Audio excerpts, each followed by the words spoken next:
So you might be in a situation where for some reason your widgets aren't working on iOS 18. Now, this can happen for a couple of different reasons. There's never just one reason why something like this could end up happening. The very first thing I recommend doing though is making sure that if those widgets require Wi-Fi or any sort of internet connection at all, the very first thing I recommend doing is double checking that internet connection.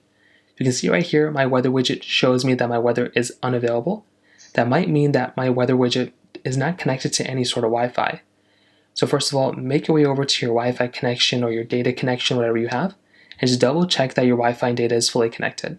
If it is, then you're pretty much good to go. But if it's not, make sure your Wi-Fi is connected, make sure your data is connected, and that is the other thing I'd recommend doing here.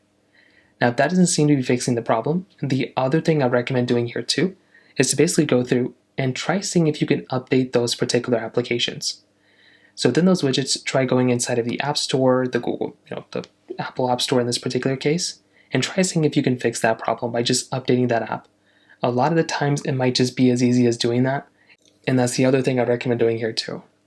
Now, if that still doesn't seem to be fixing the problem, I would recommend going through and removing that widget and adding it back in. So find that particular widget like you have right here, go ahead and click on remove, just remove that app, and then go through and add that particular application back in. Do that by holding on the application like this, clicking on edit, clicking on add widget, and then adding that particular widget like this, and you want to see if that ends up fixing it. Like I said, for a lot of people that might end up doing it. If that still doesn't do it, you might want to go through and basically just restart your phone. There might be another way to fix it, but those are kind of the main ways to go and do it for the most part. If you have any other thoughts or questions, please let me know in the comment section below. Hit the like button, that would mean so much, but definitely hit the subscribe button. More importantly than everything else, I love every single one of you guys. Hopefully I'll catch you guys in the next video. Peace out till then.